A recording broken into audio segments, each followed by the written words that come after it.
नमस्कार, हमारे चैनल में आप सभी का बहुत बहुत स्वागत है। आज हम लोग देखेंगे कला एवं संस्कृति, जिसमें कि हमारा होगा प्रमुख धार्मिक कॉरिडोर। जो धर्म के संबंधों को बेहतर करने के लिए काम किया जाता है, उसमें प्रगाढ़ करने के लिए तो प्रमुख धार्मिक कॉरिडोर देखेंगे। उसके बाद है 2023 के जीआई टैग। हम दो टॉपिक पे बात करेंगे इस लेक्चर में, और एक हो जाएगा टिहरी एग्रो फेस्टिवल्स।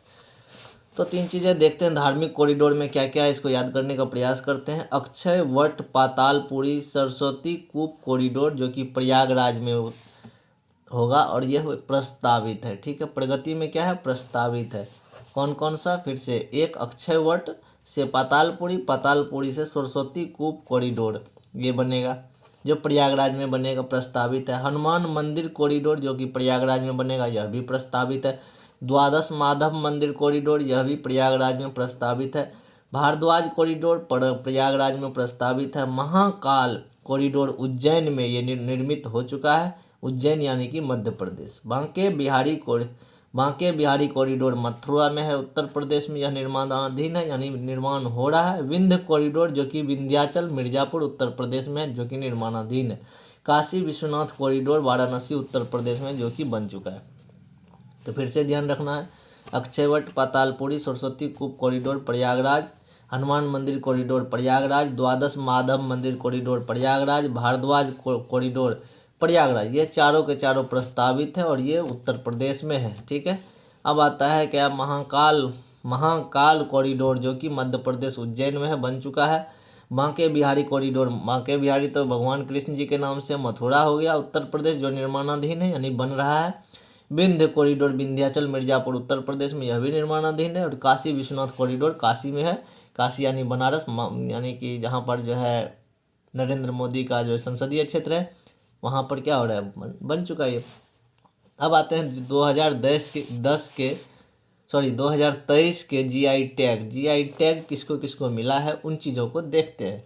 तो इनको याद करने का प्रयास करेंगे इसी लेक्चर्स में। बेड़ी नाग चाय उत्तराखंड में कृषि के क्षेत्र में इसको मिला है जीआई टैग। बेड़ी नाग चाय उत्तराखंड का है, कृषि के क्षेत्र में। बिच्छू बिछुआ बूटी कपड़ा उत्तराखंड का, ये हस्तशिल्प के क्षेत्र में इनको मिला है जीआई टैग, बिछुआ बूटी कपड़ा।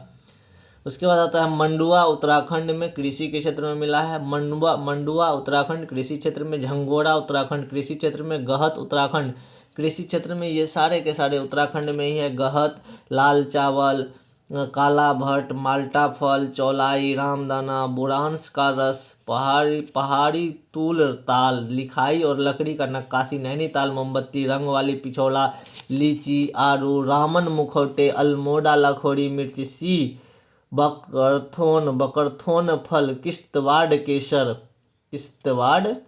केसर। तो चलो वहाँ तक नहीं, हम लोग यहाँ तक याद करते हैं अल्मोड़ा लाखोरी मिर्च। ठीक है, फिर से उत्तराखंड का ये सारा है। अल्मोड़ा लाखोरी मिर्च कृषि के क्षेत्र में। रामन मुखौटे, ये एक तरह से शिल्प कला है जो कि कपड़ों पर बनाया जाता है, तो ये हो गया रामन मुखौटे। आडू कृषि के क्षेत्र में। लीची कृषि के क्षेत्र में फल हो गया। रंग वाली पिछोला हस्तलिपि हो गया। नैनीताल मोमबत्ती उद्योग में हो गया, ये तो उद्योग में आता है मोमबत्ती। तो रंग वाली नैनीताल मोमबत्ती। लिखाई लकड़ी का नक्काशी काष्ठ कला, लकड़ी के कला में। पहाड़ी तूल दाल, बुरांस का रस, चौलाई, रामदाना, माल्टा फल, काला भट्ट, लाल चावल, गहत, झंगोरा, मंडुआ, ये सारे के सारे को जीआई टैग मिला है, जो कि उत्तराखंड से हैं। जो इम्पोर्टेंट है कि लद्दाख से एक है सी बकरथोन फल, जो कि लद्दाख से है, यह कृषि के क्षेत्र में।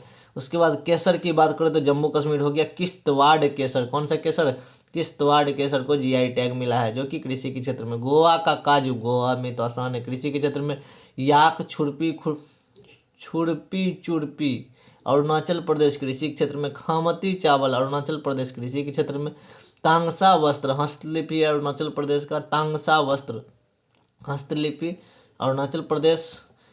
बहुसली पश्मीना, ये तो जम्मू कश्मीर है। पश्मीना उनका, वहाँ पर जो है पश्मीना भेड़ होता है, उसका एक उसके उनका कपड़ा बनना है। तो बसोहली पश्मीना जम्मू कश्मीर हस्तशिल्प में आ गया। कलाड़ी जम्मू कश्मीर व्यंजन में, कलाड़ी एक भोजन है, व्यंजन है। उदयपुर कोप्त गाड़ी धातु शिल्प राजस्थान, उदयपुर राजस्थान में। बीकानेर राजस्थान में, बीकानेर भी राजस्थान में। ये तीनों का तीनों हस्तशिल्प में आता है। जोधपुर बंदेज शिल्प, तो ध्यान रखना है उदयपुर, बीकानेर एंड जोधपुर, ये चारों के चारों राजस्थान से है और ये हस्तशिल्प के क्षेत्र में आते हैं। गोवा मंकूर आम गोवा कृषि के क्षेत्र में, गोवा बैंकिका गोवा खाद्य सामग्री, जलेसर धातु शिल्प एटा जिला उत्तर प्रदेश हस्तशिल्प में आते हैं। उसके बाद पान का पत्ता तमिलनाडु का कृषि के क्षेत्र में, अमरोहा ढालक उत्तर प्रदेश हस्तशिल्प, महोबा गौड़ा पत्थर हस्तशिल्प उत्तर प्रदेश हस्तशिल्प, Mainpuri Tarkashi Uttar Pradesh, Sambhal horn craft, Baghpat home furnishings, Barabanki handloom product, Kalpi handmade papers, यानी कि ये सारे के सारे उत्तर प्रदेश के हैं जिसको कि जीआई टैग मिला है। अब बात करते हैं जीआई टैग होता क्या है। यह किसी कृषि या प्राकृतिक या विनिर्मित यानी जिसको निर्माण करते हैं, चाहे वो हस्तशिल्प हो औद्योगिक वस्तु हो, उनको प्रदान किया जाता है जो किसी विशिष्ट क्षेत्र का प्रतिनिधित्व करता है। जैसे किसी क्षेत्र में ही उगाया जाता है, यानी किसी खास क्षेत्र में इन चीज़ों का उत्पादन होता है या इन चीज़ों को बनाया जाता है, उनको मिलता है जीआई टैग। जीआई टैग को औद्योगिक संपत्ति के संरक्षण हेतु पेरिस कन्वेंशन में के अंतर्गत बौद्धिक संपदा अधिकार आईपीआर्स के घटक के रूप में शामिल किया गया। यानी सरकार का एक लक्ष्य है पूरे दुनिया में सभी लोगों का कि जो है कुछ ऐसी चीज़ें जो कि धीरे धीरे समाप्त न हो जाए, उन चीज़ों को बनाए रखने के लिए उनको बढ़ावा देना है, उनको उसमें शामिल किया गया है। इसी उत्पाद को दिया जाता है जो विशिष्ट भौगोलिक क्षेत्र में 10 वर्ष या उससे अधिक समय से उत्पादित किया जाता हो। किसी वस्तु या उत्पाद को जीआई टैग प्राप्त होने के पश्चात कोई भी निर्माता समान उत्पादों को बाजार में बेचने का नाम दुरुपयोग नहीं कर सकता है। अब आते हैं टिहरी एग्रो फेस्टिवल क्या होता है। तो 24 से 28 नवंबर 2023 तक उत्तराखंड के टिहरी में, उत्तराखंड में टिहरी है, में एग्रो फेस्टिवल का आयोजन होता है जो भारत का पहला अंतर्राष्ट्रीय हवाई एक्रोबैटिक शो भी होता है। ठीक है, यह आयोजन प्रतिस्पर्धा करने के लिए 35 अंतर्राष्ट्रीय पायलट और 100 भारतीय पायलट ने भाग लिया। इस इवेंट में Acro flying, synchro flying, wing suit flying, D bogging जैसी साहसिक गतिविधियां शामिल है। अब आते हैं मडिगा समुदाय का उपवर्गीकरण। मडिगा समुदाय का उपवर्गीकरण, इसमें 11 नवंबर 2023 को प्रधानमंत्री नरेंद्र मोदी ने हैदराबाद तेलंगाना की एक रैली में अनुसूचित जाति एससी के अंतर्गत आने वाले मडिगा समुदाय के उपवर्गीकरण के लिए एक और समिति बनाने की घोषणा की। विदित हो कि वर्ष 2011 के जनगणना के अनुसार मडिगा समुदाय तेलंगाना में कुल एससी की आबादी का लगभग 50% है। इस उपवर्गीकरण का उद्देश्य एससी उपजातियों के बीच आरक्षण के लाभों का समान वितरण होना है। मडिगा ऐतिहासिक रूप से चमड़े के कारखाने, चमड़े के कार्य और छोटे हस्तशिल्प के रूप में काम करते हैं। वर्तमान में यह खेतिहर मजदूर के रूप में अधिकतर काम करते हैं। अब आता है पिचवाई पेंटिंग क्या है भैया। हाल ही में चेन्नई में कला प्रदर्शनी का आयोजन किया गया जिसमें कि पिचवाई पेंटिंग को प्रदर्शित किया गया। इसमें से कुछ पेंटिंग 350 वर्ष पुरानी है। पिचवाई पेंटिंग की उत्पत्ति उदयपुर के नाथ द्वारा किया गया था। किसके द्वारा? नाथ द्वारा। यह पारंपरिक रूप से कपड़े, विशेष रूप से खादी पर बनाई जाती है। पिचवाई शब्द का अर्थ होता है पीछे वाली, और पिचवाई चित्र में बड़े होते, चित्र के आकार में बड़े होते हैं और ये कपड़ों पर बनाया जाता है। तो पिचवाई पेंटिंग कहाँ बनाया जाता है? कपड़ों पर बनाया जाता है। अन्नपूर्णा प्रमाण पत्र कार्यक्रम नवंबर 2023 में भारतीय संस्कृति संबंध परिषद ICCR के तहत एक पहल अन्नपूर्णा प्रमाण पत्र कार्यक्रम के तहत भारतीय पाक कला परंपराओं को बढ़ावा देने के लिए दुनिया के 6 भारतीय रेस्तरां को प्रमाण पत्र प्रदान किया गया। यह वार्षिक कार्यक्रम वैश्विक स्तर पर व्यंजनों के माध्यम से भारत के सांस्कृतिक उद्देश्यों में योगदान देने वाले रेस्तरां को प्रदान किया गया।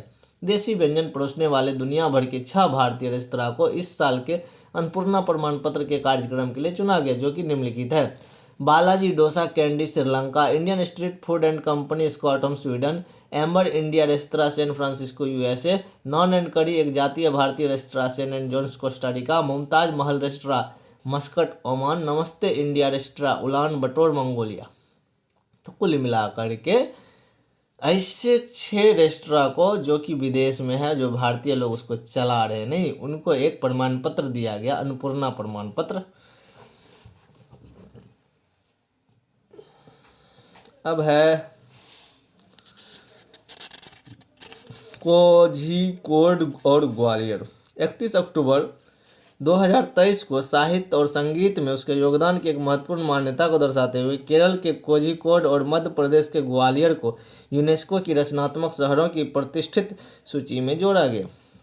विदित हो कि इसी दिन यूनेस्को के क्रिएटिव सिटीज नेटवर्क UCCN ने विश्व शहर के दिवस पर 55 नए शहरों का स्वागत किया। इस शहरों में यूनेस्को के महानिदेशक आंड्रे ओजोल द्वारा उनकी विकास रणनीतियों से संस्कृति और संरचनात्मकता उपयोग करने में समर्पण और मानव केंद्रित शहरी नियोजन के लिए उसके अभिनव दृष्टिकोण के लिए नामित किया गया था। ठीक है, तो ये है कोझिकोड एंड ग्वालियर। केरल के कोझिकोड और मध्य प्रदेश के ग्वालियर को यूनेस्को के रचनात्मक शहरों के प्रतिष्ठित सूची में जोड़ा गया। तो यूनेस्को क्या करता है कि पुराने चीज़ों को, जैसे कोई भवन है या फिर कोई बिल्डिंग है या फिर कोई शहर है जिसमें कुछ न कुछ चीज़ें जो है हमें देखने को मिलता है, कुछ रचनात्मक शहर है, कुछ यूनिक शहर, एक विशेष खासियत हो वहाँ के लिए, तो उसको एक रचनात्मक शहर के रूप में दो जगह को चुना है। एक केरल का कोझिकोड और दूसरा है ग्वालियर मध्य प्रदेश में। ठीक है, इन चीज़ों को, और जैसे कि देखा गया कि यहाँ पर यूनेस्को ने UCCN ने शामिल भारत के कौन कौन से शहर है। 2015 में जयपुर शहर शामिल हुआ था शिल्प और लोक कला के लिए। 2015 में ही वाराणसी को संगीत के लिए शामिल किया गया था। 2017 में चेन्नई को संगीत के लिए, 2019 में मुंबई को फिल्म के लिए, 2019 में हैदराबाद को गैस्ट्रोनॉमी के लिए, 2021 में श्रीनगर को शिल्प और लोक कला के लिए, 2023 में ग्वालियर को संगीत के लिए और 2023 में कोझिकोड को साहित्य के लिए। अब समझ में आ गया किस क्षेत्र के लिए उस शहर को रचनात्मक बोला गया। तो ग्वालियर को संगीत के लिए, कोझिकोड को साहित्य के लिए। ये तो क्लियर हो गया। होयसल मंदिर और शांति निकेतन अब विश्व धरोहर है। कौन? होयसल मंदिर और शांति निकेतन अब क्या है? विश्व धरोहर। सितंबर 2023 में होयसल के पवित्र मंदिर समूह कर्नाटक के बेलूर हलेबीड और सोमनाथपुर के प्रसिद्ध होयसल मंदिरों को संयुक्त राष्ट्र के शैक्षिक, वैज्ञानिक और सांस्कृतिक संगठन यूनेस्को के 42वें सत्र के दौरान विश्व विरासत सूची में जोड़ा गया, जबकि इससे पूर्व शांति निकेतन जो पश्चिम बंगाल के भीमपुर जिले में स्थित है को यूनेस्को के विश्व विरासत सूची में भारत के 41वें विश्व धरोहर के रूप में शामिल किया गया था। तो इस तरह से हमारा क्लियर हो गया यहाँ तक। फिर अगले लेक्चर में हम लोग इसको क्लियर करेंगे। तो कुल मिलाकर के हमने देखा कि कोझिकोड और ग्वालियर इन दोनों को UCCN में शामिल किया गया। किसमें? UCCN में। UCCN का मतलब क्या किया? यूनेस्को के क्रिएटिव सिटी नेटवर्क में। ठीक है, ऐसा कौन सा शहर जिसमें कि 55 शहर का स्वागत किया गया। उसमें से भारत के 2 शहर हैं, एक कोझिकोड जो कि कहाँ का है? केरल का। दूसरा है ग्वालियर जो कहाँ का है? तो मध्य प्रदेश का है। इसके पहले था अन्नपूर्णा प्रमाण पत्र कार्यक्रम, जिसमें कि 6 होटलों को, 6 रेस्टोरेंट को चुना गया जो भारतीय व्यंजनों को बढ़ावा दे रहा है, भारतीय फूड को जो है विदेशों में, दूसरे देशों में एक तरह से प्रोग्रेस किया रहा है, वो भी इंडियन दुकान। जैसे बालाजी डोसा कैंडी श्रीलंका में है, Indian street food and company Stockholm में है, स्वीडन में Amber India restaurant San Francisco USA, naan curry and जातीय भारतीय नॉन और करी एक जातीय भारतीय रेस्टोरेंट सैन जोस कोस्टारिका में है, मुमताज महल रेस्टोरेंट जो मस्कट ओमान में है, नमस्ते इंडिया रेस्टोरेंट जो है उलान बटोर मंगोलिया में। इससे पहले एक और था पिचवाई पेंटिंग जो कि कपड़ों पर बनाया जाता है। इसका पेंटिंग का आकार थोड़ा बड़ा बड़ा होता है। यह पेंटिंग 350 वर्ष पुरानी है और उसको जो है कहीं वह खो न जाए या फिर लुप्त न हो जाए, इसीलिए उनको बढ़ावा देने के लिए एक आयोजन किया गया कला प्रदर्शनी का। इसके अलावा था मडिगा समुदाय। मडिगा समुदाय कहाँ पर? तो ये वही नरेंद्र मोदी जी हैदराबाद तेलंगाना में एक रैली कर रहे थे, वहाँ पर SC जाति में से 50% मडिगा समुदाय के हैं और उसको आरक्षण मिले आसानी से। इसके लिए उन्होंने एक उपजाति बनाया ताकि सबको समान रूप से आरक्षण मिल सके। टिहरी एग्रो फेस्टिवल क्या था? टिहरी हमारे ख्याल से उत्तराखंड में है और यहाँ पर हर साल जो है एक फेस्टिवल आयोजन किया जाता है, जहाँ पर अंतर्राष्ट्रीय स्तर पर जो है हवाई स्पर्धा होता है और उसमें जो है acro flying, synchro flying, wing suit flying, डीबॉगिंग जैसी बहुत सारी गतिविधियां होती हैं।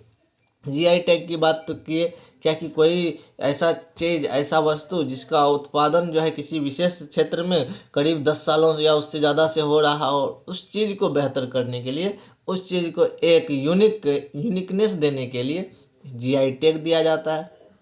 ठीक है, ताकि उसके नाम से डुप्लीकेसी कहीं ना हो, ये चीज़ें। तो GI टैग हो गया और उसके बाद जो GI टैग प्राप्त करने के बाद उसी तरह का वस्तु का उत्पादन कहीं और करे किसी नाम से तो वो नहीं माना जाएगा। तो ये चीज़ें कुल मिलाकर के। इसके अलावा और भी हमने पढ़ा कि 2023 में किस किस राज्य में किसको किसको GI टैग मिला। तो उत्तर प्रदेश में जो है 5 गो हो गया, मैनपुरी, संबलपुर, बागपत, बाराबंकी, कालपी, मैनपुरी, संबल, सभम्बल, बागपत, बाराबंकी, कालपी, यहाँ पर हस्तशिल्प के लिए इन लोगों को जीआई टैग मिला। इसके बाद महोबा, गौड़ा पत्थर हस्तशिल्प उत्तर प्रदेश, अमरोहा ढालक उत्तर प्रदेश, ये भी हस्तशिल्प के लिए, ये भी उत्तर। पान का पत्ता राजस्थान या तमिलनाडु, तो पान का पत्ता हो गया तमिलनाडु कृषि के क्षेत्र में। जैसलमेर, और जैसलमेर हो गया आपको कहाँ पर, जैसलमेर धातु शिल्प, ये उत्तर प्रदेश हस्तशिल्प के लिए। गोवा मंकुर आम, गोवा बेम्बिका, ये गोवा के लिए हो गया। जोधपुर, बीकानेर, बीकानेर और उदयपुर, उदयपुर कोफ्त गाड़ी धातु शिल्प, बीकानेर कसीदागाड़ी शिल्प और बीकानेर उस्ता कला शिल्प। जोधपुर बंदेज शिल्प, ये चारों का चारों जो है हस्तशिल्प में आता है। कलाड़ी जम्मू कश्मीर, भोसलनी पश्मीना जम्मू कश्मीर, ये हस्तशिल्प एक व्यंजन, कलाड़ी एक भोजन है। तांगसा वस्त्र अरुणाचल प्रदेश, खामती चावल अरुणाचल प्रदेश, और याक या चुरपी खुरपी अरुणाचल प्रदेश। उसके बाद गोवा का काजू, गोवा हो गया। किश्तवाड़ केसर जम्मू कश्मीर, सीवर्ग तिलोन फल लद्दाख, अल्मोड़ा खामोरी मिर्च उत्तराखंड, रामन मुखौटा उत्तराखंड, आड़ू उत्तराखंड, लीची उत्तराखंड, रंगवाली उत्तराखंड, नैनीताल मोमबत्ती उत्तराखंड, लिखाई लकड़ी नक्काशी उत्तराखंड, पहाड़ी तूल दाल उत्तराखंड, बबुरांस का रस उत्तराखंड, चौलाई रामदाना उत्तराखंड, माल्टा फल उत्तराखंड, काला भट्ट उत्तराखंड, लाल चावल उत्तराखंड, गहत उत्तराखंड, झंगोड़ा उत्तराखंड और मंडुआ उत्तराखंड, बिच्छू बिटवा बूटी कपड़ा उत्तराखंड, बेगी नाग चाय उत्तराखंड, ये सारे के सारे उत्तराखंड में। इसके अलावा काशी विश्वनाथ कॉरिडोर, यह वाराणसी में जो कि कंप्लीट हो चुका है। विंध्य कॉरिडोर विंध्याचल मिर्जापुर में जो निर्माणाधीन है। बांके बिहारी कॉरिडोर बन रहा है, ये मथुरा उत्तर प्रदेश। महाकाल कॉरिडोर उज्जैन मध्य प्रदेश में है, भारत जो कि बन चुका है।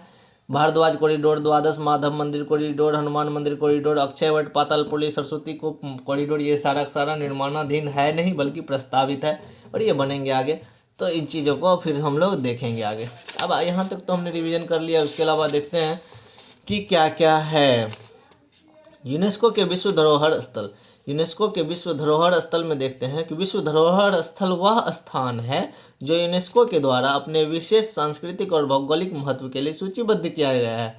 ठीक है, विश्व धरोहर स्थलों की सूची यूनेस्को विश्व धरोहर समिति द्वारा अंतर्राष्ट्रीय विश्व धरोहर कार्यक्रम द्वारा रखी जाती है। यह वर्ष 1972 की यूनेस्को द्वारा अपनाई गई विश्व सांस्कृतिक एवं प्राकृतिक विरासत के संरक्षण से संबंधित अभिसमय नामक एक अंतर्राष्ट्रीय संधि में सन्निहित है। क्लियर है। अब कुछ डाटा है हमारे पास जो कि यह बताता है कि कब कब किस चीज़ को जो है हमें मतलब कि धरोहर के रूप में मिला। यूनेस्को का धरोहर कौन कौन बना? ताजमहल 1983 में मिल गया, यह भी यूनेस्को का धरोहर है।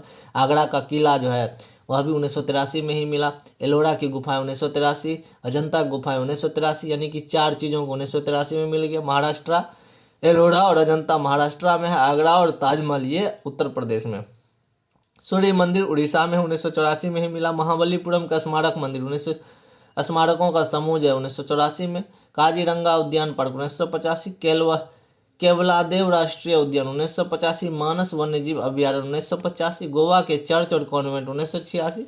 बहुत सारे हैं। इसमें से अभी 2023 का हम लोग याद कर लेते हैं जो कि ज़्यादा इंपॉर्टेंट होगा। होयसल मंदिर कर्नाटक में है, इसको मिला यूनेस्को का धरोहर के रूप में। शांति निकेतन पश्चिम बंगाल में 2023 में 2 शांति निकेतन और होयसल मंदिर। यहाँ तक क्लियर है। महान कलाकार निकोलस रोड्रिक का जन्म 9 अक्टूबर को रूस के सेंट पीटर्सबर्ग में हुआ था। महान कलाकार कौन था? निकोलस रोड्रिक का जन्म, जिसका जन्म हुआ था 9 अक्टूबर को रूस के सेंट पीटर्सबर्ग में। उन्हें याद करने के संबंध में बहुत सारे हो सकते हैं, पर फिलहाल रूस यूक्रेन के लंबे समय से जारी इजराइल फलस्तीन की ताज़ा लड़ाई के बारे में सोचने के शुरुआती बिंदु हो सकती है। उनका कहना था कि वैज्ञानिक संस्थान, सांस्कृतिक विरासत, राजनयिक मिशन मानव सभ्यता की बहुत बड़ी उपलब्धियां हैं। किसी भी युद्ध के दौरान उसकी रक्षा करना दुनिया का सबसे बड़ा कर्तव्य होनी चाहिए, और सही भी बात है। एक महान कलाकार था जो 9 अक्टूबर को सेंट पीटर्सबर्ग में जन्म लिया था। उनका यही कहना था कि दुनिया में चाहे कुछ भी हो, लेकिन हमें वैज्ञानिक संस्थान जहाँ साइंटिस्ट का रिसर्च होता है उनको बचाना जरूरी है, सांस्कृतिक विरासत को बचाना जरूरी है, ताकि मानव सभ्यता की जो यह उपलब्धि है आगे आने वाले पीढ़ियों को एक सकारात्मक क्या दे सके, सकारात्मक शिक्षा दे सके। दूसरा विश्व युद्ध अभी शुरू नहीं हुआ है। 1930 में रोड्रिक ने एक संधि मसौदा में कहा था कि युद्ध के दौरान किसी भी देश की सेनाएं वैज्ञानिक संस्थान, सांस्कृतिक संस्थानों पर हमला न बोलेगी, न ही नुकसान पहुंचाएगी। उनका यह भी कहना था, यानी कि ये 1930 की ही बात है, तो बहुत अच्छी बात थी। हेलोवीन उत्सव की बात करें तो 21 अक्टूबर 2023 को अमेरिका और यूरोपीय देशों के बीच दुनिया भर में हेलोवीन उत्सव धूमधाम से मनाया गया था। किसके किसके? अमेरिका और यूरोपीय देशों में जो हेलोवीन उत्सव धूमधाम से मनाया गया था। इस अवसर में क्या होता है, लोग डरावने वेश पकड़ बहन करके, कोई मुखौटा पहन लिया शेर का, कोई राक्षस का, कोई कुछ का, अलग अलग तरह के मुखौटे पहन लिए और घरों से बाहर उतरते हैं और डरावनी थीम को सजाया। भारत में लोगों ने यह उत्सव मनाया था। हेलोवीन गर्मियों के अंत में और सर्दियों की शुरुआत में मनाने शुरुआत का प्रतीक होता है। मतलब कि हेलोवीन पर्व जो है एक तरह से इंडिकेशन करता है, एक तरह से सिग्निफिकेंट है किस चीज़ का, तो ये गर्मियों का अंत होने का और सर्दियों की शुरुआत का। क्या है हेलोवीन? हेलोवीन का इतिहास एक रोमन परंपराओं से मिलता है। हेलोवीन का जो इतिहास है वह किससे मिलता है? रोमन परंपराओं से। किसानों का मानना था कि फसल के मौसम में भूत और बुरी आत्माएं धरती पर आ सकती है। कब? फसल के मौसम में भूत और बुरी आत्माएं फसल धरती पर आ सकती है और फसलों को नुकसान पहुंचा सकती है, इसलिए उसे लोग डराने के लिए डरावने कपड़े पहनते थे। हालांकि इन कपड़ों के बारे में और भी कहानियां हैं, तो एक तरह से ये नॉर्मल कहानियां हो गया कि ये जो है हेलोवीन जो पर्व है, त्यौहार है, धूमधाम से क्यों मनाते हैं, इसके पीछे का रीज़न यही है। किसानों को लगता था कि कोई भूत या प्रेत या राक्षस जो भी है ऊपर से धरती पर आएगा और वह क्या करेगा, फसल बर्बाद करेगा, और उसको भगाने के लिए जो है हम लोग ऐसा बनाते थे। ऐसे भी गाँव घर में देखते हैं हम लोग, चुगला बना करके खेत में लगा देते हैं। आगे देखते हैं, अमेरिका का सबसे बड़ा हिंदू मंदिर अक्षरधाम। अमेरिका का सबसे बड़ा हिंदू मंदिर अक्षरधाम 8 अक्टूबर 2023 को 12 साल के निर्माण के बाद न्यू जर्सी स्थित अमेरिका का सबसे बड़ा हिंदू मंदिर स्वामी नारायण अक्षरधाम जनता के लिए खोला गया। विदित हो कि मंदिर का निर्माण हिंदू धार्मिक और सामाजिक संगठन बोचासनवासी अक्षर पुरुषोत्तम स्वामी नारायण संस्था BAPS द्वारा किया गया। BAPS ने दुनिया भर में 1000 से अधिक मंदिर है, जिनमें कि 2 अन्य अक्षरधाम भी शामिल हैं। रॉबिन्सविले न्यू जर्सी बना यह अक्षरधाम मंदिर 183 एकड़ में फैला हुआ है। इसमें 10,000 से अधिक मूर्तियां और नक्काशी किए हुए हैं। मुख्य मंदिर भगवान स्वामी नारायण को समर्पित है, जो एक हिंदू देवता था, 18वीं-19वीं शताब्दी में रहते थे। कुल मिलाकर के इसमें जो मंदिर है, जो कि अमेरिका में है, अक्षरधाम मंदिर, एक दिल्ली में भी है, 19वीं और 18वीं शताब्दी में भगवान स्वामी नारायण को समर्पित किया गया। ओधुवर की बात करें तो ओधुवर क्या है? ओधुवर हाल ही में तमिलनाडु सरकार ने 15 ओधुवर, जिसमें कि 5 महिलाएं शामिल हैं, ओधुवरों जिसकी नियुक्ति के आदेश दिए हैं। इन्हें विशेष रूप से चेन्नई के शैव मंदिरों में भजन और स्तुति गा करके देवी देवताओं की पूजा वंदना करने के लिए नियुक्त किया गया। कितने? 15 ओधुवरों को तमिलनाडु सरकार ने नियुक्त किया, जिसमें कि 5 महिलाएं हैं। यह क्या करेंगे? शैव मंदिरों में भजन और स्तुति गाकर देवी देवताओं की पूजा वंदना करेंगे, और इनको सरकार नियुक्त की है, यानी कि एक नौकरी हो गया है ना। ओधुवर के बारे में बात करें तो ओधुवर तमिलनाडु के हिंदू मंदिरों में भजन गायन करते हैं, लेकिन वे पुजारी नहीं होते हैं। उसका मुख्य कार्य है शैव मंदिरों में भगवान शिव की स्तुति करना। वे गीत, भजन, थिरुमुराई भजन संग्रह के लिए जाने जाते हैं। वे भक्ति भजन गाते हैं, लेकिन उन्हें पवित्र गर्भगृह में प्रवेश करने की अनुमति नहीं है। अब अगला जो टर्म है हमारा श्री अन्न महोत्सव। इनके अनुसार जो 27 से 29 अक्टूबर 2023 के बीच लखनऊ में इंदिरा गांधी प्रतिष्ठान में 3 दिवसीय श्री अन्न महोत्सव और राज्य स्तरीय मिलेट्स कार्यालय का कार्यशाला का आयोजन किया गया। इसका शुभारंभ मुख्यमंत्री योगी आदित्यनाथ ने किया। इस महोत्सव के जरिए सरकार प्रगतिशील किसानों को सम्मानित किया और मिलेट्स उत्पादन के लिए उन्हें अन्य किसानों को प्रेरित करने के लिए कहा गया। तो इस तरह से हमारा लेक्चर आज का कंप्लीट होता है। अगले दिन हम देखेंगे भारत के लिखे भारतीय प्रधानमंत्री के द्वारा लिखे गए गरबा गीत। उसके बाद इस शिखर 20 सम्मेलन में भारत का जनजातीय शिल्प कौशल के बारे में देखेंगे। फिर G20 और कोणार्क चर्च, विश्व का सबसे ऊंचा नटराज प्रतिमा और शिवाजी महाराज का बघनख, गिलगित पांडुलिपि, लंबाई कढ़ाई शिल्प, अल्लूरी सीताराम राजू, सुर वसुधा भारत मंडपम, इनके बारे में चर्चा करेंगे। फिर देखते हैं, और यदि आपको कहीं त्रुटि बुझाए तो अवश्य कमेंट करें ताकि मैं सुधार कर सकूं।